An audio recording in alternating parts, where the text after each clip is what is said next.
Pessoal, seja bem-vindo a mais um episódio do podcast Catalisadores. É muito bom a gente estar junto para discutir tantos e tantos assuntos sobre missão, igreja e discutir sobre cultura. E hoje, especialmente, nós vamos começar uma série especial aqui no podcast. E também a gente vai estar trazendo essa série depois em vídeo para você. E essa série faz muito sentido para mim, porque faz um tempo que eu li um livro do Michael Gorin, um livro chamado A Light to the Nations, The Missional Church and the Biblical History. Esse livro, que eu acho que foi traduzido agora como a Igreja Missional na Bíblia, esse livro, ele explodiu minha cabeça. E nessa série eu quero trazer à tona um pouco dessa explosão, de tudo que aconteceu na minha vida, fruto dessa leitura. Quero trazer à tona também essa narrativa de um Deus em missão, que dá forma a um povo que existe para a sua glória. E eu creio que se você embarcar nessa com a gente, vai ser muito top. Eu creio que nessa série a gente vai despertar para uma realidade que muitas vezes a gente está disperso, a gente não entende a respeito dessa visão do que é ser igreja, de como a igreja ela cumpre o seu papel na história quando ela entende a sua identidade.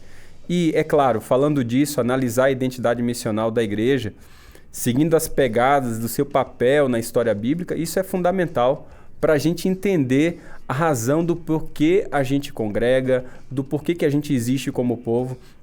Eu acredito muito nisso. Então, para que isso aconteça, nesse, vamos dizer, episódio de introdução dessa série, eu quero fazer um rastreamento histórico com você, dos últimos tempos, não muito longe, mas basicamente de algumas décadas passadas.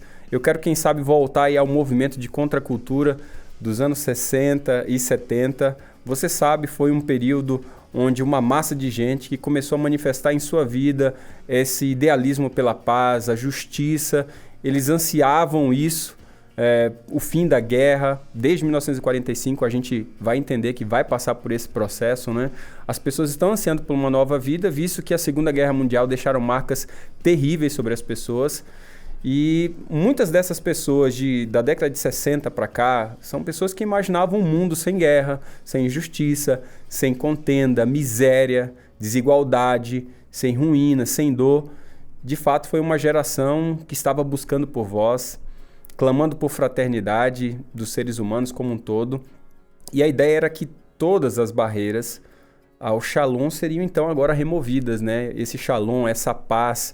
Inclusive, seriam removidas também essa ideia desse cristianismo muitas vezes egoísta, que só pensa lá no além, né? Dentro daquela tensão do já e não ainda, só pensa escatologicamente.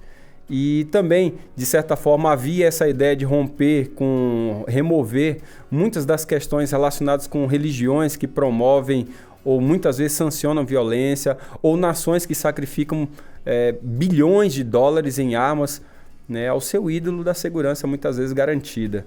Então, nessa busca frenética, mais uma vez desiludido com a racionalidade humana, você sabe muito bem essa história, desiludido também com uma religião estéril, nós começamos muitas vezes a tentar achar as respostas em outros meios como a sociologia, como a antropologia, a geografia, a política econômica, e nós colocamos nesse contexto todo a Bíblia como uma lente secundária, às vezes até terciária ou inexistente, e a gente começou a refletir a partir, mais uma vez, do ser humano, com o pretexto que a gente não estava tirando Deus totalmente, como fizeram lá os déspotas esclarecidos, lá no Iluminismo, né? A gente não estava tirando Deus totalmente, mas a gente queria colocar a primazia sobre os estudos de outras disciplinas, que não a teologia, que não o estudo da Bíblia, que não Deus, né? A gente foi adotando aí cada vez mais, e eu tenho percebido isso tem sido bem corrente. A gente tem adotado esses 3 mestres da suspeita, né, como parte da nossa base de reflexão teológica, eclesial. E aqui eu estou me referindo a 3 pessoas que as pessoas falam bastante, mas às vezes nem leram seus livros, e eu recomendo muitas vezes para você ter autoridade naquilo que você está falando, e nas reflexões que a gente vai fazer aqui são também frutos da leitura. Mas esses 3 mestres da suspeita, pela qual eu me refiro aqui, que tem sido muito mais a base de uma reflexão teológica De igreja, me refiro a Marx, ao Freud, ao Nietzsche, né? Esses 3 mestres da suspeita que, basicamente, eles estão no lastro de muitas questões pelas quais a gente, às vezes, nem se dá conta, né? Pode parecer que não, mas é isso. A filosofia, ela sempre encontra os pressupostos que dão base a muitas construções pragmáticas que a gente está vivendo hoje, inclusive de igreja. E eu percebo isso na fala de muita gente. E como muitas pessoas não rastreiam os antecedentes para perceber melhor o presente e ao mesmo tempo reconstruir o futuro, muitas vezes a gente se torna refém pela falta dessa reflexão histórica. Eu digo isso porque o brasileiro, especialmente, é um povo que dá pouco valor à sua história. Eu percebo isso de forma geral. O brasileiro dá pouco valor à sua história. Nós somos, infelizmente, mal educados a não sentir orgulho da nossa brasilidade como gênese do nosso povo. E eu gosto de citar essa frase, né? Que um povo sem raiz é um povo sem história. E um povo sem história é um povo sem vida. Essa é a realidade. E isso aplica a você também, né? Se você esqueceu as suas raízes, você não tem história. E se você não tem história, você não tem vida. É sempre necessário a gente buscar as nossas raízes, não esquecer das nossas raízes, dos nossos valores iniciais. E a história do povo, sim, a gente nunca pode esquecer disso. A história do povo é a junção do seu capital cultural, né? O modo de ser da nação, aquilo que ela cultiva, aquilo que ela cultua. Daí vem a palavra cultura, né? Uma outra hora a gente pode conversar mais sobre isso, né? De onde vem a palavra cultura? De cultivo, de culto. E é muito interessante. Tanto um projeto de ser nação quanto um projeto de movimento, ele tem que ter muito claro aquilo que cultiva, aquilo que cultua, né? Porque a perca da noção das virtudes, como diz na filosofia do sumo bem, tanto da nação quanto do movimento, ele está por trás de todas. Quando a gente perde todas essas noções dessas virtudes, desse sumo bem, foi o Viktor Frankl, na verdade, que naquele livro, Em Busca de Sentido, aquele livro que ele escreveu quando ele estava no campo de concentração nazista, ele escreveu um pouco sobre isso, né? Que a perca da noção do sumo bem, das virtudes, é o que está por trás de todas as neuroses e psicoses. E ele estava falando isso num contexto bem real, onde ele via várias pessoas que se entregavam diante das suas neuroses e psicoses num momento, sim, de fragilidade, num momento terrível sobre o jugo nazista, né? A cultura, gente, ela é a busca por essa contemplação, esse cultivo, esse culto ao sumo bem, né? Aquilo que dá sentido à nossa existência. Mas a minha questão, quando a gente fala sobre esses 3 mestres da suspeita, é a seguinte: se essa geração ela é pautada, por exemplo, por Nietzsche, né, que nessa busca do sumo bem conclui que não existe bem, não existe Deus, então essas gerações foram entregues à sorte do niilismo, certo? Onde o que importa é o nada, onde você não vê projeção de futuro de alguma coisa boa, não existe virtude, não existe bem, não existe Deus, você matou o autor da história. Então, essa geração dos hippies dos anos 60 e 70, eles acabaram se tornando como alguns dizem, né, os yuppies dos anos 80, que acabaram rejeitando o idealismo de sua juventude, aquela juventude que estava inconformada ou não conformista, e eles começaram a abraçar uma ideologia que de certa forma, priorizava muito mais a prosperidade do que qualquer outra coisa. E nós sabemos o quanto essas ideologias têm se mostrado destrutivas em seus efeitos sobre a paz, sobre as justiças globais, né?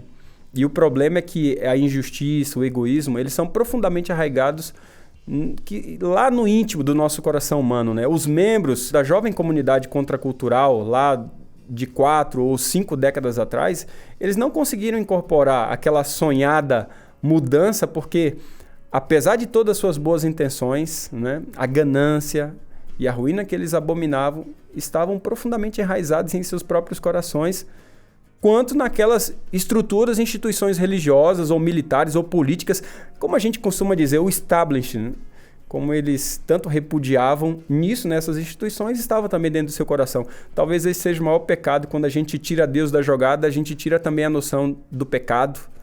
E ao tirar a noção do pecado, a gente foca no ser humano e a gente esquece da natureza pecaminosa.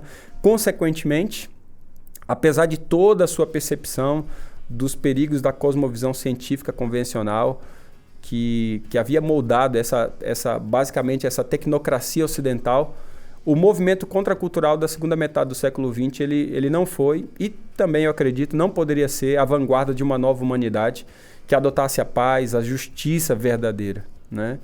Eles simplesmente não tinham como chegar lá e tinham somente sonhos e boas intenções, muitas dessas pessoas. A grande questão que fica aqui nesse pequeno rastreamento histórico que eu fiz para você, a questão principal não é a igreja cristã, que deve ser exatamente a espécie de sociedade com qual os hippies lá dos dias de Lennon sonharam.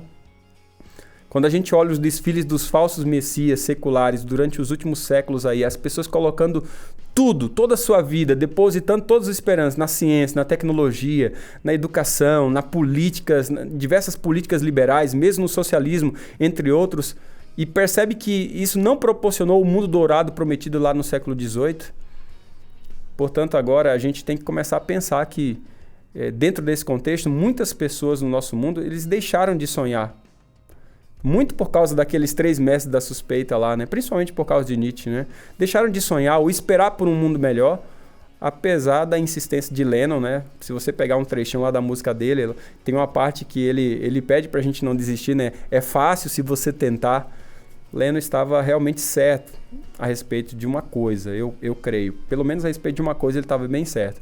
Esses sonhos, esperanças, eles são críveis somente se houver a vida de uma comunidade que já torna essas coisas visíveis aqui e agora na sua vida comunitária.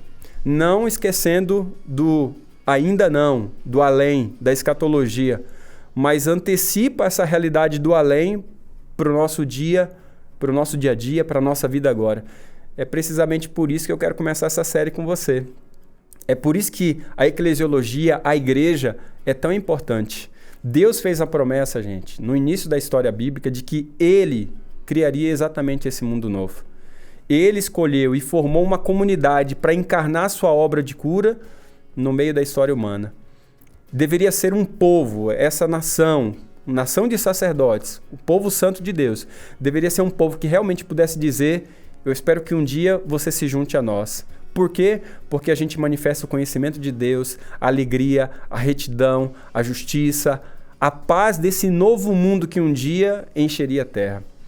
Nessa comunidade, todos poderiam ver os princípios do tipo de mundo que Deus havia originalmente planejado lá na criação e que ainda tinha em mente realizar por meio de sua obra redentora já no final dessa história. E durante o período histórico do Antigo Testamento, se você for lá na Bíblia, você vai ver isso. Você vai ver Israel, que foi escolhido para ser essa comunidade, e a dádiva da lei e da sabedoria de Deus. Israel expressou um padrão de vida que tornaria, ou deveria expressar, né, um padrão de vida que tornaria palpável esse novo mundo no meio de todos os povos ali do Antigo Oriente Próximo. Porém, como você e eu sabemos, a gente que lê a Bíblia, ou você que não lê a Bíblia e vai ter contato com isso comigo aqui agora, a gente sabe que o povo de Israel fracassou seguidamente nessa tarefa. Ele não foi a comunidade exemplar que Deus havia pretendido, porque o velho mundo ainda governava o seu coração. O mesmo velho mundo que ainda insiste em governar o nosso coração também governava sobre a nação de Israel. Mas Deus renovou continuamente o povo de Israel. Isso é muito importante a gente entender. Deus foi renovando continuamente o povo de Israel. Mas através dos profetas ele prometeu que um dia ele agiria de maneira decisiva para finalmente renovar tudo. Tratar do seu pecado, convertê-lo, né, a uma nova sociedade de pessoas completamente restauradas. E a graça dessa série é que ele fez isso em Jesus. Ele fez isso através do Cristo e também pelo Espírito. E esta é a boa nova que a gente vai seguir ao longo dessa série. Na cruz, Deus esteve ali obtendo a vitória decisiva sobre tudo que Lennon lá abominava antigamente. Né? Sobre tudo que Lennon estava lutando contra junto com aquela geração dos anos 60 e quem sabe também dos anos 70. O novo mundo pela qual ele ansiava começa na ressurreição de Cristo. Jesus enviou o seu recém-reunido Israel, que logo incluiria, você sabe também, os gentios, capacitado agora pelo Espírito, para o meio de culturas em todas as partes do mundo, como um sinal tangível. E a gente não pode esquecer, tangível e visível, de que o novo mundo de Deus, de fato, estava se aproximando. as palavras e ações, a própria vida de cada um desses discípulos, bem como a vida comunitária dos seguidores de Jesus, eles afirmam, gente, nós somos o prenúncio de um novo dia, de um novo mundo. Porque um dia o mundo realmente viverá como um só. E a minha pergunta para você não quer se juntar a nós? É por esse motivo que a igreja foi escolhida e experimentou o que é salvação. E, gente, isso é o que nós somos. Isso é a introdução daquilo que a gente tem pela frente. Eu espero que ao imergirmos nessa igreja, nesse povo de Deus, que inclui você e eu, a gente possa ter uma noção do real sentido da vida e da existência. Porque nós existimos como povo e porque nós congregamos, porque nós cultuamos, porque nós cultivamos. Tudo isso como uma expressão daquilo que Deus já nos deu. Eu espero você no próximo episódio.